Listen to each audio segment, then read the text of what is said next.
Welcome, everybody. I'm your host, David Aguilar. Tonight, here in Cambridge, Massachusetts, we're going to see something absolutely exceptional.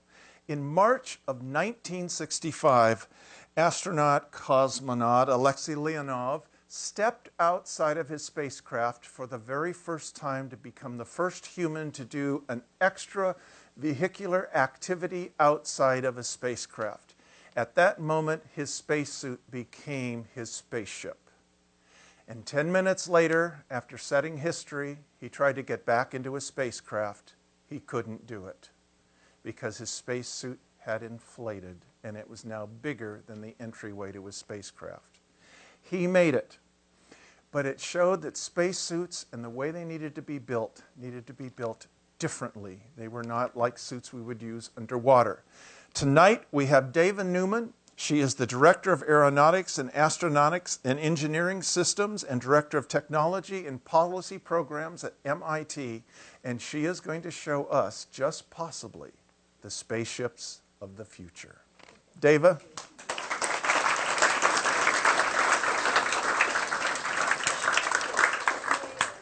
My great pleasure to be here. Welcome. Welcome to Cambridge. Welcome to Harvard. And I look forward to speaking with you tonight. I'd like to take you on a journey from Earth to Mars, if you'll allow me. I want to kind of put the philosophical view on it in terms of, why go to space? Why go to space with humans? I hear this all the time. Well, for exploration, there's a lot of good reasons. I have my good reasons. But fundamentally, maybe it'll teach us more about life here on Earth. So I have Buckminster Fuller's image of mini Earth up on the top left. And what an idea, what a powerful idea. Put all the world leaders together in one building, and you look outside and you see Earth. And you don't just see Earth, but you see what's happening on Earth. So you see war and famine and hopefully, star-filled beautiful things and sad things, but, we would get it. Maybe we'd make different decisions, for all of our world. As far as I'm concerned, we have one planet that we're living on. And so in all of my exploring via space and sea, and a little bit on Earth, I think it's about the human condition and the human spirit. So that's kind of my pitch for exploration and discovery. I have to give you a little bit of background here. What happens when we go into microgravity, the microgravity environment of space? We're only going to go 400 kilometers, that's 200 miles up, to the International Space Station for this first slide. You're going to lose a lot of muscle and bone. And maybe we can not have the sound for this. It's a little loud, just background noise from my lab. So we're not going to, we might pedal our way to Mars, but these are, of course, on Earth. But I'll draw your attention just here, just to orient ourselves. What happens when we go into the microgravity environment? You're going to lose about 30% of your muscles, 40% strength degradation. That's the good news. The bad news, you're going to lose 1 to 2% bone mineral density per month. Now, who wants to go to the space station for 6 months? The kids, yes, thank you. Okay, so good, it gives me a job. So we want to counter those deleterious physiological effects. I want our astronauts to be really healthy and have muscles and bones that are in shape, kind of 1G shape here, Earth shape. So we have some ideas about that. And here, again, on Earth, we have some suit designs. Kubrick's 2001 Space Odyssey, still one of my favorites, but I realize now the younger generation has never seen it. Did see it. Is a 2 kilometer long spinning spacecraft, and you're going to be kind of walking on the walls. If you were, they wouldn't feel like the walls because it would feel like the floor. That's artificial gravity, kind of on steroids. Engineers love it, like me, but it's expensive. So in our lab, we do this short arm centrifugation that you saw in the video, just 2 meters. And if I spin you, then I can kind of recreate gravity. It's really an acceleration field. Feel 1G, 1 gravity back at your feet, because that helps us counter this musculoskeletal loss. So here you see our skeleton. Bone is actually a complicated organ. How am I doing? There you go. Oh, thank you. My microphone's on the back of my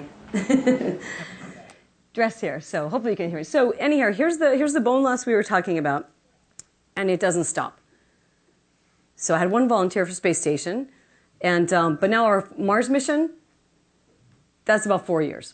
It's about a 6-month trip out and about a year and a half back home because orbital mechanics is going to dictate we probably want to take the short leg out. And we're going to go to Mars and we're going to be on the surface for 600 days. Why? To look for the evidence of past life.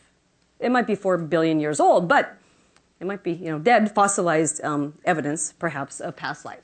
So that's the storyline. That's what I specialize in, is looking at astronauts, trying to keep them healthy and well, and designing systems to counter these deleterious effects and try to improve their performance and motion. So here in the lab, I'll show you some videos of some of our simulators and some of the research that we do. I call one of them the Moonwalker.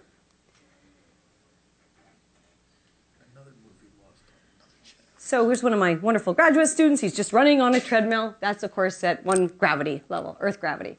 But now we're going to suspend him.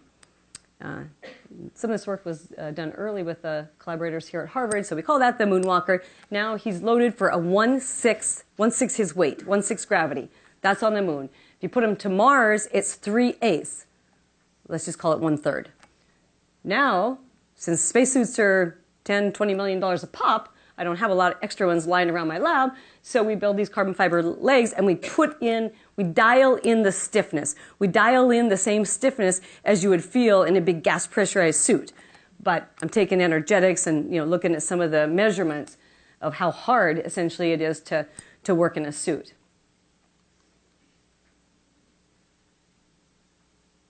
A little coaxing. How else can we study altered gravity? Because we can't get rid of gravity, so I go into underwater tanks. And I come up with these fancy systems. Now, this subject is on an instrumented treadmill, so I'm getting kind of biomechanical measurements, and is loaded, these black loading is loaded for a Martian simulation here. The first simulation was moon. This is lunar loping. Kind of looks like running. Now, we can really get lunar 1/6 gravity on an airplane. It's known as the vomit comet. And you go up to 40,000 feet and you dive like crazy. And here we can also get Martian locomotion. So now it's 3/8 gravity. This is true Martian gravity level on this airplane. Now, it's a great simulator. That's where we do a lot of experiments, but it does make you pretty nauseous. If you go for 0 gravity, you get about 20 seconds to take data. If you go for lunar gravity, you get about 30 seconds. Martian gravity, I get 45-second parabolas, but you get 40. And then you do a 2G pullout. It's like a bad carnival ride. And then you go back up over the top and you take data and you lose subjects and, and you hit the bag. There's rules about you have to hit the bag because you don't want that stuff flying around. So here's some of my team. Well, that's me. One-handed, see, microgravity is really absolutely very fun, very cool, because you get to fly, like a little one-handed, push-ups, easy. And here's one of my graduate students, Allie Anderson. She's testing out. It's blue in that picture. It's a black suit now. I'll tell you more about that. Here's a team, international team. There's my PhD student, Dustin Kendrick, team from King's College in London, and the European Space Agency, and they're flying on the Europeans' parabolic flight just last month. And we're looking at muscles and bones, and we're doing a lot of modeling to try to understand all this adaptation to these different gravity environments. So these are this black suit that's up here, if you can show it. We call it the gravity loading countermeasure suit. Now, it's for inside the vehicle. You're inside the vehicle. This one is actually for International Space Station. That black suit is our 5th version. It will fly in 2015, the fall of 2015, so just over a year. We'll fly this on a Danish astronaut. What are we doing? Well, we're trying to load him from the shoulders down to the feet. He's floating around in microgravity like my last size, but I want to reload so you feel one body weight loading on your feet. And then you just kind of go about your daily business. And if we can reload them during those activities, maybe we can prevent some of that muscle bone loss partially. And what else can we do? We really worry about spinal elongation. Almost all astronauts grow in space. That's cool, about 2 centimeters. I'd like to grow taller. But it's very painful. It's very significant back pain. So we're reloading someone for comfort, for performance, and for some of these effects. So this is called our gravity loading suit. And I said, here's students. We're, again, flying up on that simulator, that microgravity simulator. Still tough to get one body weight loading for this suit, but we're working on it and keep improving the material properties and the design. Another use for this is our Earth applications. So in the lab, we do something called motion capture. We put a lot of sensors on people and we track their motion, track your walking, track your movement. So here you see someone walking down some stairs. I have 16 cameras and we're tracking a lot of dots on this person. It's a real person. This is a video of the real data. And what do you see here? Well, this is something called an IMU, an inertial measurement unit from the aviation world. But how I'm using it, there's data here, you see. This is a knee angle over time. This is an ankle angle over time. That's called kinematics, the body angles. How are the body angles moving? And we'd like people to move naturally and as well as they can. So we fly. These little sensors are just exactly the size of my watch. So I strap them on your body and I see how you're moving. And that's a pretty inexpensive system. And we'd like to replace the big $200,000 motion capture system that's in the labs that's current state of the art. Why do I want to do that? Mostly for Earth applications, because this loading suit we think has great applications. One of the pathologies in particular is cerebral palsy, because you have different motor control, different movement. So this is a 6-year-old with cerebral palsy in a Russian version of this suit. We collaborate very closely with Russian colleagues at the Institute for Biomedical Problems, and they call this the Allie suit for this. But you can see the bullets, and so we'd love to help enhance locomotion, especially when locomotion, you'd like to enhance it and get full range of motion and motor control. Improve the muscle tone if we can. So that's the next 10-year goal. Little suits for kids here on Earth. But back to space. This is the current state of the art of a spacesuit. Thank you for the introduction. All spacesuits that have ever flown have been gas pressurized vehicles. It's the world's smallest spacecraft. It's unbelievable engineering design. They're wonderful. They're marvels. Keep the astronauts alive. And they're pressurizing the astronaut to 1/3 of an atmosphere. We're all very happy here at 1 atmosphere. Lucky for us, because our life support system is pretty awesome here on Earth. We have to recreate that in the vacuum of space. But to keep someone alive, I only need to put 1/3 of an atmosphere of pressure on you. So how we do it now is put you in a gas pressurized balloon, keep you alive. We need pressure, we need thermal control, you need oxygen to breathe, you want to worry about humidity, all the things listed here. And the backpack, we call that the PLIS, or Portable Life Support System. That gives you your oxygen. It scrubs your carbon dioxide. All these, a little bit of humidity. Very important, that life support system. It's the most expensive part of the suit. As an astronaut, you see in the current spacesuit of NASA, here's training. We do a lot of training underwater, not just for research. Astronauts train 10 hours for each 1 hour that they're going to perform an EVA up in station. You might remember Apollo. That's Jack Schmitt. Jack Schmitt. So I like to show you Jack Schmitt is the only geologist scientist that we sent to the moon. And so we had a planetary suit, a locomotion planetary suit. Now, it wasn't great locomotion, but it sure was great for over 40 years ago. I think it was awesome. So that's what I'm interested in, is sending people back to the moon or Mars, and how can we make a very mobile spacesuit. This kept them alive, it did its job, but when we go back, keep fingers crossed, 50 years after that, hopefully not approaching 60, we should have a very excellent and much enhanced engineering system that provides the mobility for the crew, because they're going there to explore. And again, you're going for a long time. You need to be very, very mobile. So this leads us to some of our ideas for the BioSuit, which I'll tell you a little bit about. But in compare and contrast, the current NASA suit is called the EMU, Extravehicular Mobility Unit. That's that gas pressurized suit. Provides 1/3 of an atmosphere. See up there, depends on what unit you want to use. 27 kilopascals, that's about 4.3 pounds per square inch. 1/3 of an atmosphere. And it's heavy. It's 140 kilos. Who wants to wear a 300-pound spacesuit? Well, it's okay for microgravity because you're floating around. But that's not okay. For the moon or Mars, you're going to get squished by your poor spacesuit. So that's a challenge, the mass, the weight of it, and the lack of mobility. So that's what we address in our research. And here you see an artist concept. Here you see the real spacesuit, the current NASA spacesuit, but it's in my lab. And again, I'm tracking how people perform in it. I'm tracking motion and angles. And then we have a smart robot. It's called M-Tall Chief. That's a quiz question. Why is my robot called M Tall Chief? I'll take the answer after we're done. We drive, the person moves around, replicating tasks, and then the robot moves around. Put the person in the spacesuit, move around, put the spacesuit on the robot, and it does the same motions.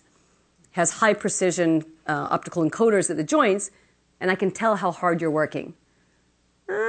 You're using about 75% of your energy to overcome the suit, to move the suit.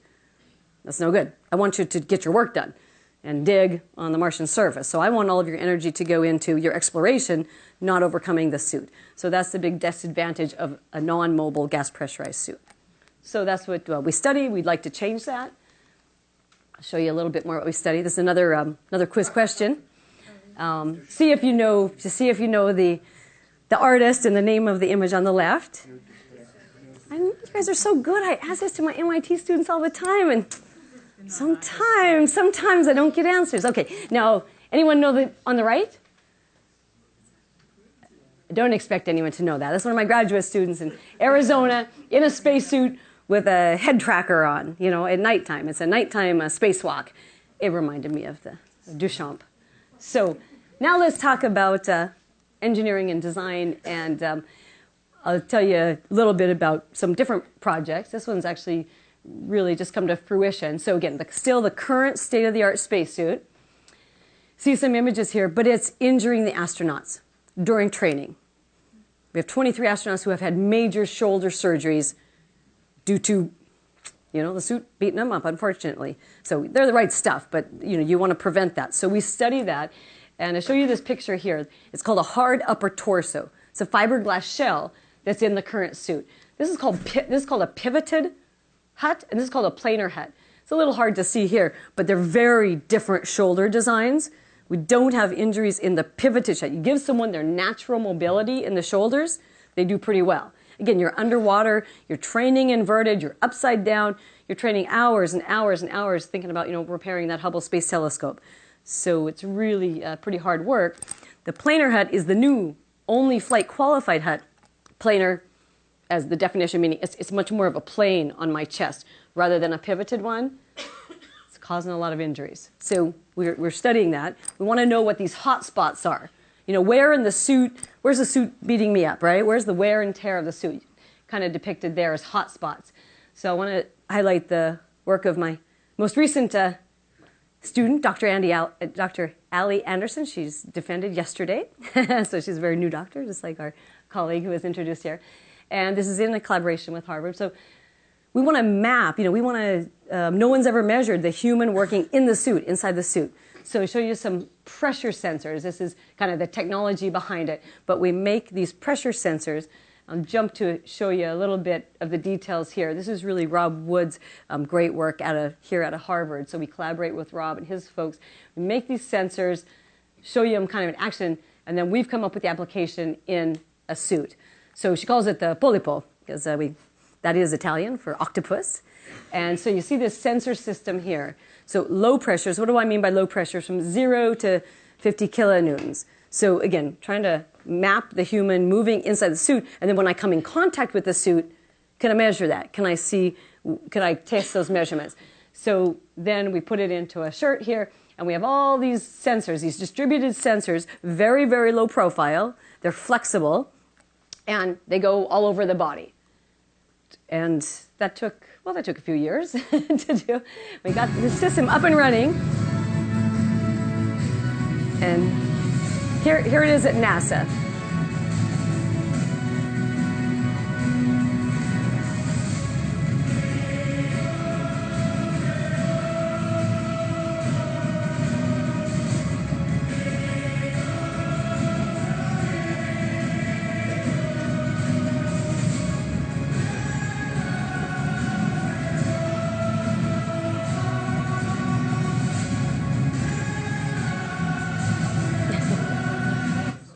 So that's Pierre Bertrand, my student. He's the videographer of the group. And Allie is the woman in there. So what we're doing, so we have this system. We actually have 3 sensor systems inside to map the performance.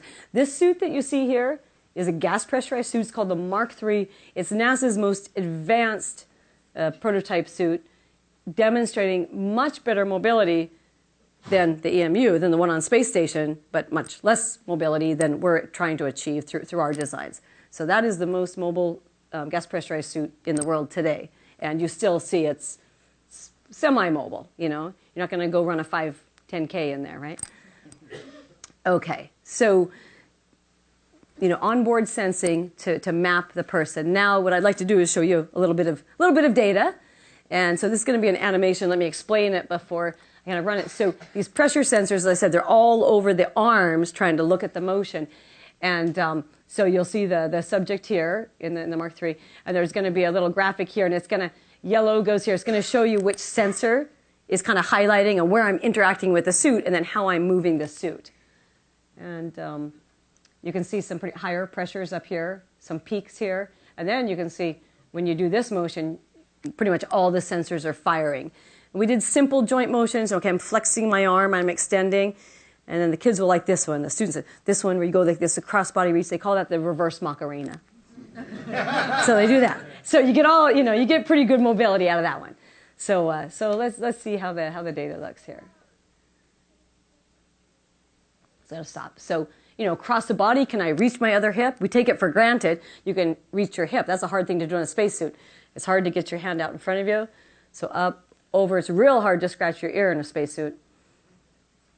And you can see now, when I'm fully flexed and over here, you know, we're seeing pretty much interaction of the whole sensor system. So we map that, and we have, you know, a lot of data, but it's the first time that it's been mapped, kind of the human performance, moving the suit, if you will. So we're really excited to carry that system forward for spacesuit, gas pressurized spacesuit applications. So few definitions here for the BioSuit. Some people asked me when we got to see the suit in the beginning. It's called mechanical counterpressure. It's not a gas pressurized suit. There's no gas in the suit. There's gas for the helmet to breathe. You breathe there to stay alive.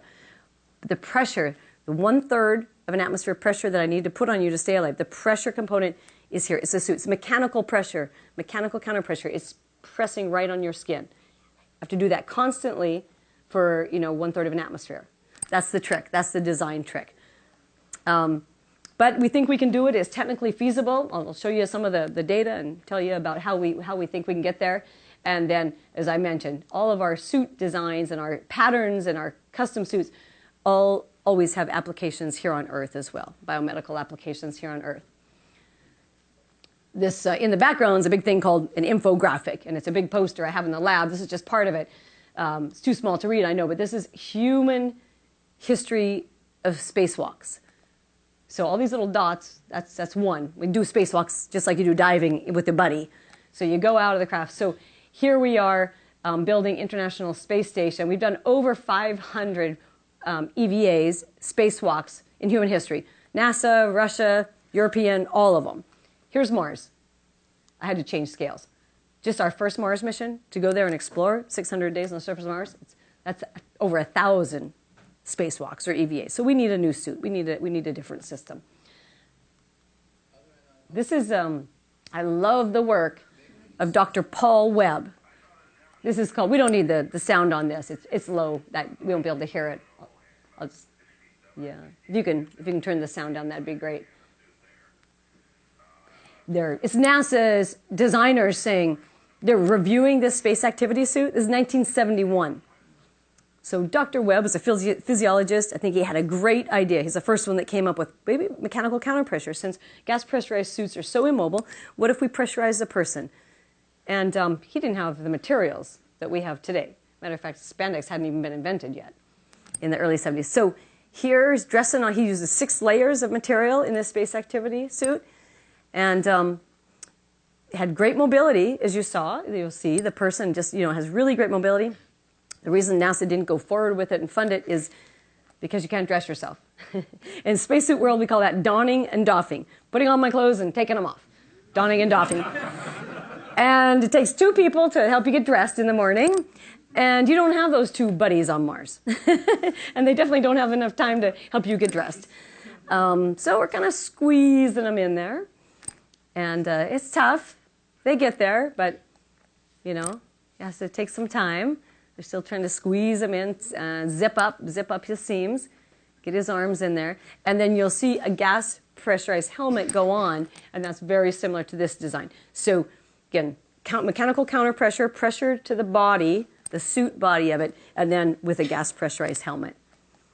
So great idea before its time. So I love the work of Dr. Paul Webb, and I'll tell you a little bit more about some of our patterning as well. So we have a serious exploration job to do ahead of us when we get to Mars. And so we'd like to design the system that makes sense to get us there.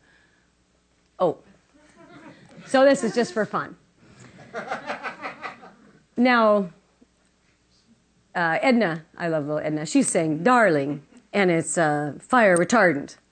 The BioSuit is not fire retardant. We use polymers. It's kind of like a seersucker suit, right? So we've actually been working on this research longer than before the Incredibles came out. But I love that little shrink wrapped. You know, if I were a superhero, I'd be Elastigirl, right? 'Cause she has a cool suit. All of these are prototypes over the years.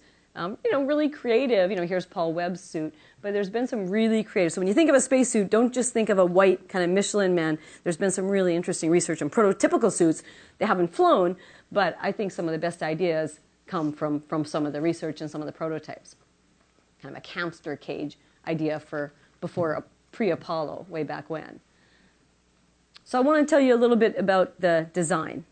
And I'd like to give credit to Dr. Iberol. 1950s, but that was classified, and I wasn't quite born yet, and move up to 60s and 70s. So he thought of patterning to try to get more mobility. What if we kind of looks like a Spider-Man suit? Well, again, we've been working on it before these Spider-Man movies came out. So you do the math. And what I'm showing you here in a cartoon is if you draw circles all over your skin, little infinitesimal circles, blow them up here so you can see them. So draw circles all over your skin and move, because I want you to move just without any inhibition. That circle, if you draw that circle on your skin, it's going to move into an ellipse, right? It's going to transform into an ellipse like my cartoon up there. Well, those two red lines, they're really important. Those are two bisecting diameters. Now, we're three-dimensional creatures and kind of squishy and very complicated. But if you do the eigenvector three-dimensional analysis on this, voila, we get this wonderful pattern. So Iberol had this idea, and he did it kind of hand-drawing by geometry. But after working on it for a decade, now we have it mathematically derived. And so that's really important because these lines of non-extension, they're red on this suit. This is the MIT colored suit I had to bring just as a joke because I'm here at Harvard. There's white suits too, but I had to bring my MIT colored suit. So the red lines here are what you're looking at. They're red there. And so we basically look at kind of connecting the dots, if you will. So I call that a soft exoskeleton. So that's my internal structure. So again, I'm shrink wrapping you and putting the pressure, but that's how I can make a pressure suit with maximizing your mobility and movement through the arms and the legs. So that's what we attempt to do. This is work of colleagues at MIT. Well, how would you really make a shrink wrap suit? And what kind of polymers and materials would you have to use? Well, Greg Rutledge and Paula Hammond, you might know Paula's work from Spider Silk, is excellent work. Because see, I can say I know exactly what polymer and material. I want 40% stretch here, and I want 30% compression here. And so we have all this mapped out, but you can't go buy that material, at the local fabric store. So we have to look at some really interesting materials, and they're coming along in development. And as soon as they produce them, I'll be the first user. So this is a technique called electrospinning, and it literally is spraying on in 3 dimensions polymers. Very, very interesting. So just to give you a little bit of a summary or highlights, when we design a suit like this, and our design partners, Trotting Associates and Dainese, fabricates the mock-up so you can see it. So it's a lot of engineers at MIT working with designers. The aesthetics, give credit to Trotting Associates and all our design friends. And so the mock-up that you see in front of you, it's a digital design. It's of me. We do a 3D laser scan, so we have a 3D body pattern. And this size right here, it's 340 meters. These red lines and black lines you see. Yeah, 3 football fields. It's kind of unbelievable. But that's 340 meters of patterning, of lines there that you see in the suit. And they tell me it's 140,000 stitches if you sew. You want to have an automatic machine driven by CAD when you do these things. And so what we're trying to do, we're maximizing mobility through the design and patterning and derive those, and then we're minimizing energy. So you choose the materials, you choose the pattern, and so that's the state that we're at right now for the BioSuit. To get it, and then we incorporate active materials, which I want to tell you a little bit more about. So the active materials, you might have heard of shape memory alloys, nickel titanium, sometimes in the press they're called muscle wires. They're pretty interesting. They can have two shapes. So first it was a little person shape. You heat it up, give it a little voltage. So you can have two shapes. See, now that's really cool for me. I don't think we'll have a whole suit, not a suit of armor for the astronauts where you have to shrink wrap the whole thing. But I really like this idea. As I was showing people at the beginning here, I really like this as kind of smart zippers. I put the suit on, but have a little extra room, and then I kind of cinch it up. And actually our best candidate material right now is a shape memory alloy, this nickel titanium. So we make, remember Chinese finger traps you have when you're a kid and you got your finger stuck in there? So we make them out of active materials. So it can open up, it can close, and we can actually get a lot of tension. Like get a lot of tension in those. So again, there's the making it kind of an active zipper, if you will, or an active band. The whole suit doesn't probably need to be made out of active materials. And here's a little bit more details in our latest paper, because this is current work. He graduated last week, and my second new doctor, Dr. Brad Holschuh, has been working on this problem with me for, we won't count, the last very many years. And great work incorporating not just shape memory alloys, kind of the wires that you see here, but he's come up with a coil, a patented coil design. It's fantastic. We get a lot of force out of it. It stretches a lot, as you see here. Now it's really interesting, the colored, so we do kind of a tourniquet, which is what you see down here on the bottom. So I'll put passive elastic materials for most of the sleeve, but then the little coils right here, we're going to cinch those up. And he just nailed it. I told you in the very beginning, we're trying to get 1/3 of an atmosphere pressure production. With passive elastic materials, things that you see here, we could get 20, 25%, but I was missing 5 to 10 kilopascals for the last decade, and we just nailed it with this great work. He can, and that's some data here to show you. If I want a 30 kilopascal suit, that's in blue. These are the material properties I have to do, and we do want the blue. These are just different. This is half that much pressure. This is more pressure. So now using this elastic fabrics, if you will, passive elastics is what they're called, and then the active materials, we can cinch it right up. So now we have a suit that produces more than sufficient, more than that 1/3. And it's the first time that actually we've been able to show this, except for at his defense last week. So it's a really great work. I'm really proud of him. So these active materials really they're quite wonderful. They've gotten us a long way. You see a helmet on here. That's actually a brand new helmet design. I said that is gas pressurized. You need to breathe air. And so just to show you a bit of an assembly, that's actually a picture of Allie, who I mentioned before. We're doing research, and that's a Google Glass. It's not as good as I'd like it to be because, we do a lot of traverse planning. I'll show you a picture in a minute. But right now, we can't put any of our real computer programs in Google Glass. I mean, you can take a picture of the audience or tell it to drive, which is very scary to get directions on something like that. But in our research, we still use desktops, but we have mission planning. What do I mean? Well, you want a map of Mars. If I'm the astronaut of the future is going to have a very smart system, very smart IT system in the helmet. 3D enhanced vision. If you want to take a look at the terrain, where am I going to analyze? What rocks should I pick up? So we do a lot of research to try to think, it's not just the helmet, it's kind of what are the smarts that you're going to build into the helmet system. And these are some of the smarts that we'd like to put into the helmet system. So if you want to be a Martian explorer, well, it's great terrain, right? Mount Everest? Yeah, pretty nice, pretty challenging. Beauty. Olympus Mons, now that's a mountain, 3 times higher than Everest, right? If you go to the Grand Canyon on Earth, it's pretty impressive, it's lovely, it's wonderful, right? Nope. We have something on Mars called Valles Marineris. It was stretched across the entire United States. So Mars is extreme exploration, so we have to enable our explorers and our astronauts of the future. And it's not just explorers, it's just not astronauts that are explorers. I've been talking about astronauts because that's my specialty. But here's some maps that we play around with, and we send out astronauts on rovers, and robots. So it's a whole team of explorers. I'm there with my robots, I'm on rovers, because that's how you really explore.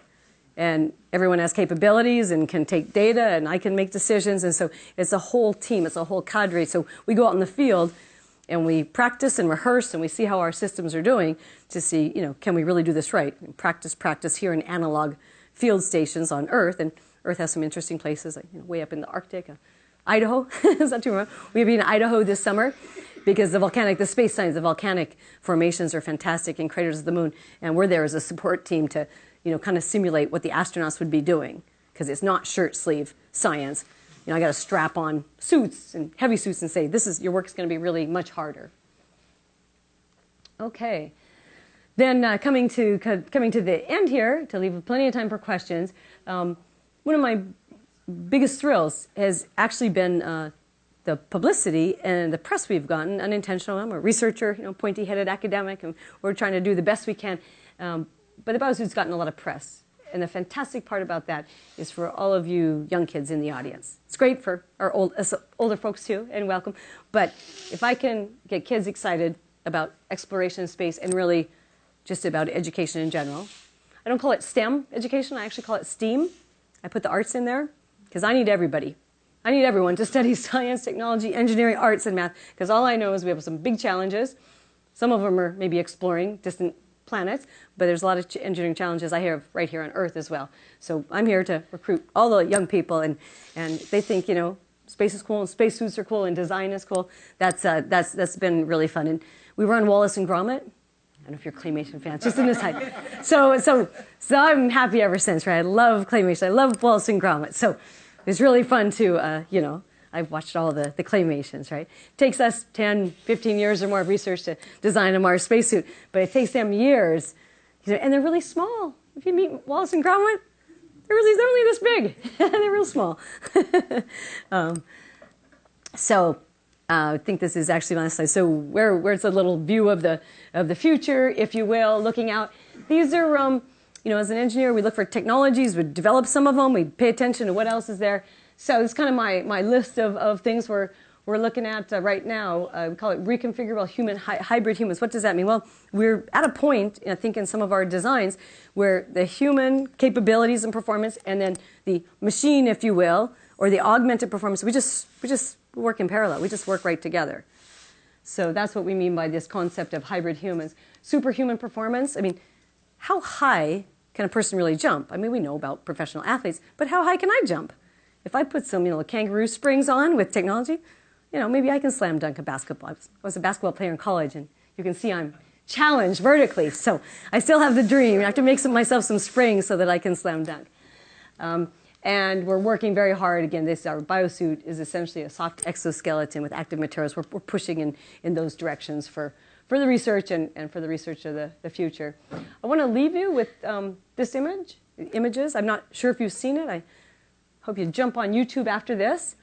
This is taken from a recent International Space Station mission. It's sped up, but on Space Station, we orbit the Earth every 90 minutes. You do one lap around the Earth. So the view from space, back to my opening remark to Bucky Fuller, is really quite spectacular. The glow that you see there, it's a fast pass over the U.S. You might recognize some of the topography. Again, the space station is only 200 miles up, so beautiful view. And this is our life support system. A little blue faint line on the horizon. That's our atmosphere. That's Earth's entire life support system. If Earth is the size of a basketball, our life support system's 3 human hairs. And this is not colorized. This is not a colorized image. That's what it looks like from Space Station. That is the true auroras, the southern lights.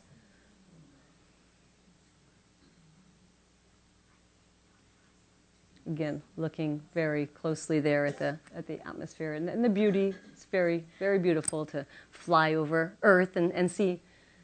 You see human presence everywhere, of course. Good place to see clouds and storms and monitor, of course, Earth observations from space.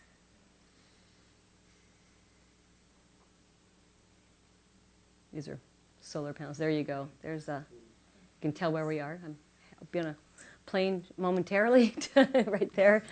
That nice bright spot. I have to be in Milan tomorrow.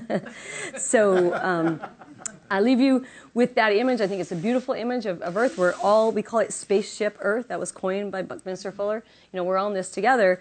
I'm just glad to be able to do such exciting research and kind of look at it and do my part, but it's really for all of us, and our decisions are really important. So think again, our space research helps us reflect on Earth and think about our humanity.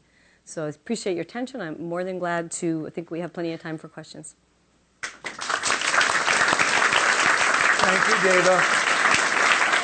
We will now, thank you so much. Absolutely. We will take questions. We will go back and forth across the room, so one side doesn't get to ask all the questions because it appears this side already. I've seen arms and arms and arms. We'll start in the front and we'll go back. I'm curious to know, are there different suits for men and women? Yes, and if you wouldn't mind telling me your name, I enjoy. Oh, Shirley. Shirley, nice to meet you. So, yeah, it's a 3D, our suits are 3D form. So, people ask me, it's one of our claims to fame. One of the NASA administrators said, when I can tell the difference in genders on a spacesuit, that's a good thing. So, you can't in the current suit, right? So yes, it's female or male form, but it's just your unique form. Because you said from a laser scan of your body. So it maps you, it's custom. They are all 100%. It only takes us 30 seconds to do a full body laser scan. So that's the easy part, is the laser scan. You can go to Brooks Brothers in New York. Get your suit in. Is the stitching customized per person too? Is the stitching customized? I'm going to repeat it so the people in the other room can hear us. Is the stitching customized per person also?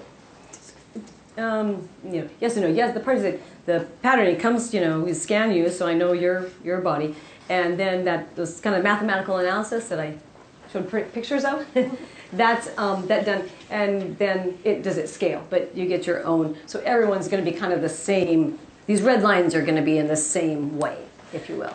The $20 million question that we haven't answered yet in our research is that patterning follow the musculature? And is that how skin collagen is really laid down? Is how biologically relevant is it? That would be a big breakthrough. But right now, we do the patterning and the design and the mathematical analysis to get that. Question up above. We do parallel to the mechanical pressure on the body. We do some physiological preparation of the astronaut, like shepherds. They are able to go on Everest in the low pressure already. So we can train the astronaut in the same way. It only works till about 5 or 10% loss of Earth atmosphere. Yeah, so we can't get the majority of the way there. Human physiology is fantastic, so high mountain climbing, but that gets us just a little ways there. It's a lot less pressure. Yes. It's a lot less pressure when we go to a vacuum of space. Mars has an atmosphere, but it's 1% of Earth. So we still have to repressurize. So we can't train the human body to exist in a vacuum of space. It wouldn't work. Question right here. You lost me when you were talking about the black suit and you called it a loading suit. Mm-hmm. What do you mean by that? What is a loading suit? Great, thanks for the question. Weight, are you? So it's called we call it the big long name is the Gravity Loading Countermeasure Suit. All NASA projects have to have an acronym, I apologize. But what it is, gravity loading, this is for microgravity, for space station. So you're floating around, right? You're unloaded, it's really fantastic, but the problem about the muscle and the bones. So I'd like to reload you while you're in microgravity. So how we do it now is the exercise. The astronauts get on a big treadmill, they also they become power lifters. Right. Put a bungee on, and I have to lift weights, essentially, on space station. An alternate, our suit design is, I'm going to reload you. So typically I'd be floating around. I'm going to have the equivalent, feels kind of like someone pushing on your shoulders, but I'm just going to load you in one dimension for this suit, down to your soles of your feet. So from heavy. Here. It's heavy. No, it's really light. So how does that do it? There. So it's my size, so it won't quite fit you. But it has to be comfortable because you're going to feel a lot of weight on your shoulders, right? Oh. And you're going to It's really good. It'd be really good for guys to do this. You know, my students are man and female, right? Because it's just like putting on stockings, and all of us ladies know how to put on stockings. So you climb into this baby, see, and you put it in, and it's, you know, it's pretty tight, but you can don it. You can put it on yourself. And then I dial in the material properties. We make this material, we stiffen it. Why are these white lines on it? Because I'm measuring how much tension. It's pulling tension from your shoulders. See, the shoulders are not extensible. This material doesn't move. And I put it on here, and it's too short, and I crank up those stirrups. Okay. So it's just like kind of wearing a leotard, but I'm compressing you. And I said, first and foremost, we're trying to take care of a spinal elongation compression. That's a couple centimeters. So I'm putting this on your shoulders and kind of crank it down. Now, if you wear this, if we can make it comfortable enough, and you wear it and you're floating around all day while you're in a space station, it's kind of in parallel to other exercises. We're trying to think about how it can help the musculoskeletal system. Does that make sense? Yes, You got it? And then the other thing I should show you about here, since we're close up here, see these black, these ribbons, call it Resta ribbons, right? Because I know how much I want it to stretch. So you put it on an urge, you stretch it like that. See that? And they're going to stop it from stretching anymore. So this is stretchy material.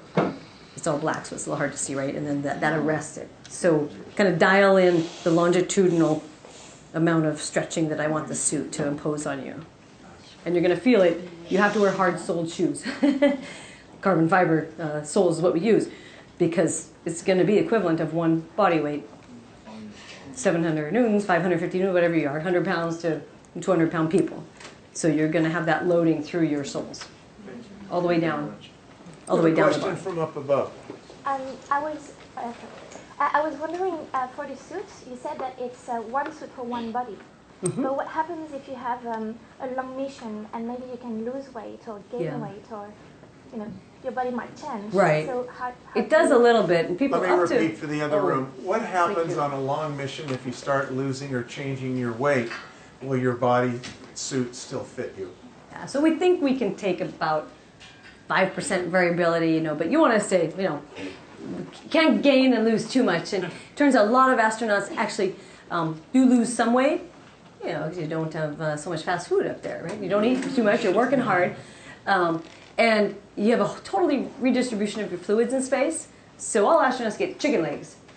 You go up there and you're going to have a big fluid shift. It's a plasma shift. And you're going to excrete at least a liter of fluid. And then you get puffy faces, because here's my heart, here's this. So now the fluids are kind of circulating more here. You're fine. I mean, your blood, still pumping to your toes up. But you have this big, massive fluid shift, excrete liquid. So we call it puffy faces. Kind of looks like they have sinuses. And their legs look a little skinnier. So we take into account that type of variability. But that really is over your whole anthropometry. That's less than 5%. That's a few percent change. So our designs take into account a few percent change. Your backbone stretches also. You gain a little bit of height. 2 centimeters. The backbone's pretty significant. When you're unloaded for microgravity, now when we get back to Moon and Mars, we don't know. I mean, we've been there, but we didn't take any measurements on the back. So, but we're in a gravity field, but it's a low gravity field. Are we going to have any spinal elongation or not? We don't know. But microgravity, we do see significant spinal elongation. One of the things that the shuttle pilots had to watch out, the astronauts, is when they were up there and they let their suits out, tightened them up, and they came in for landing, they forgot to tighten them. The suit's killing me. Young man right there, question. How long can you stay outside in the suit? So how long can you stay outside? Yeah, how long? So this suit, you stay inside, right? Because your arms are hanging out there. This suit is the EVA, the spacesuit to go out to for outside. So we're designing right now. The current NASA suit, they go at 8 hours would be really long. 6 hours, but you have to work. They have to work hard up there. So 6 hours is a typical spacewalk to 7 hours. 8 hours is as far as we push it. The world record's 9 hours, and that was a special case. So 8 hours, because then we don't have any more oxygen to breathe. So you have to go back into your spaceship. So you have to recharge. So this one, I'm actually designing it right now in the vacuum chambers. We test it for hours, but we test it for like 2 to 4 hours, because I think you're going to want to come in and get some lunch, and you could go back out for another 4 hours or something. And it helps us with how much oxygen I have to give you. So if I give you a suit and you go out there in the morning and do your work, I can have much smaller canisters. Come in, get some lunch if you want to, and then send you back out for another 4 hours. And you have to go again the next day and the next day. So just about 8 hours a day of work, but you need to keep going out. Question over here.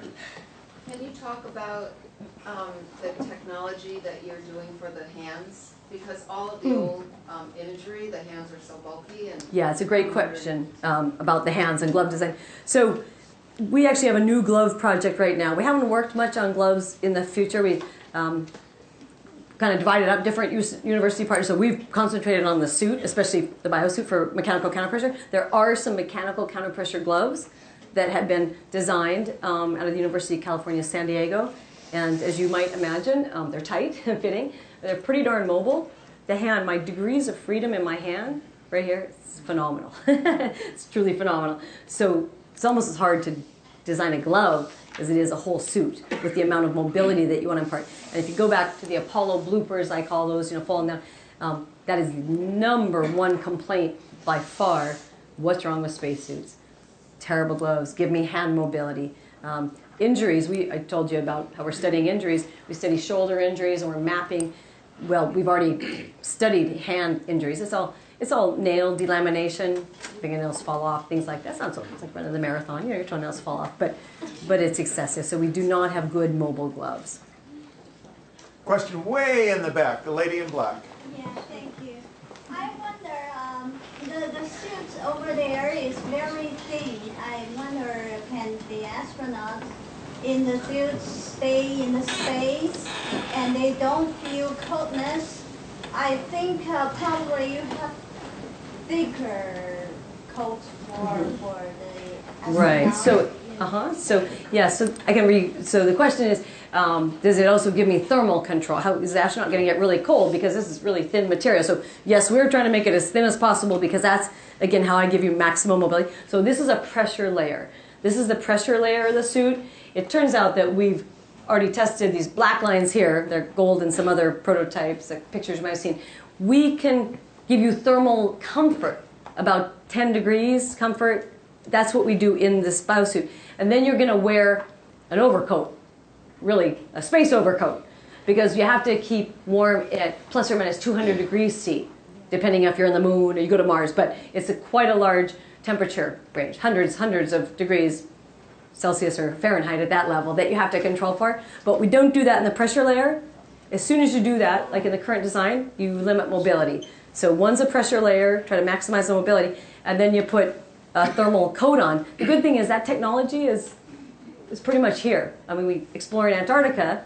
It's cold, not quite to 100-degree variability, but the thermal control problem is we have a handle on that. But again, I decouple it in terms of the design. Thanks for the question. We'll take 2 more questions, and then I think she may have to dash for her taxi cab. So this gentleman will take one right here. How is the loading suit effective on, for example, a child with cerebral palsy? Mm-hmm. So this loading suit, so it makes sense. How is this suit effective for children with cerebral palsy? Thank you. So it's it's like think of it as a bungee suit, if you will. Kind of that's actually the Russian design is literally uses bungee cords. We try to make it more comfortable, but with the elasticity of the material. So it's pulling down on you, if you will, and then we make it small. We sense what's your leg motion. We're looking at muscle tone, so muscle tone and range of motion and things like that. And depends what pathology you take, but say for instance in cerebral palsy.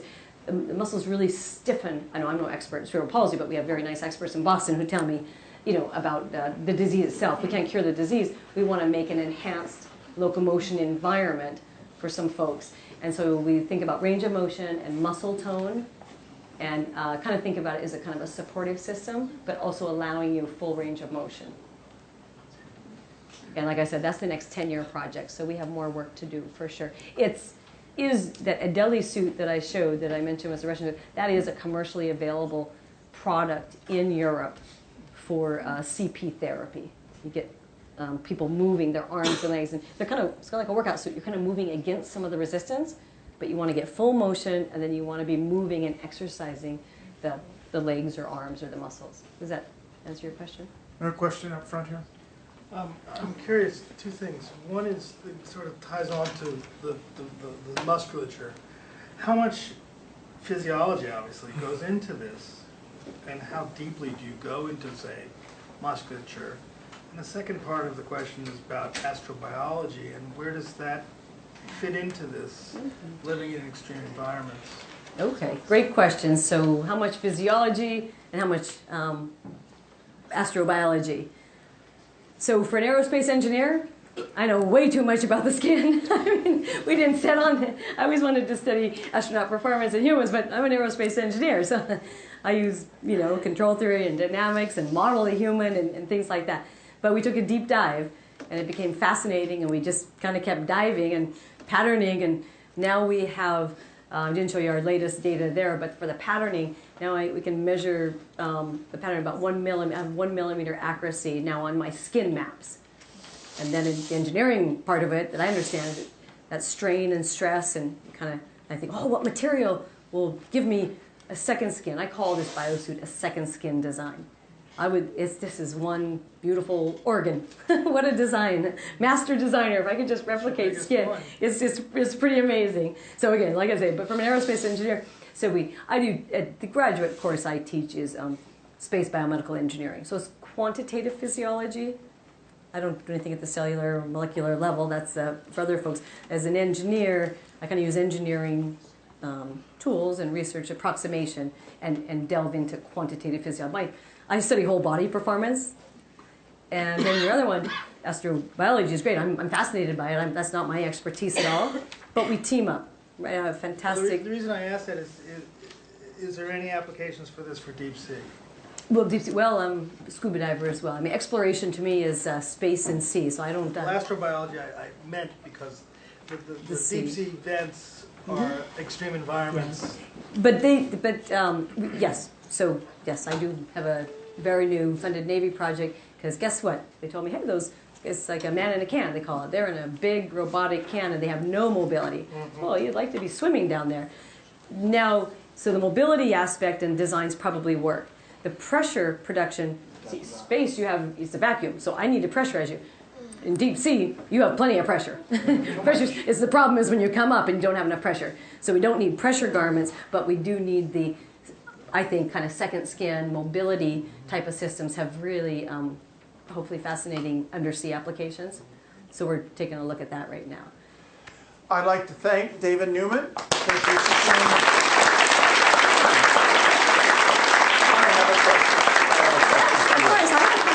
I have a question for you.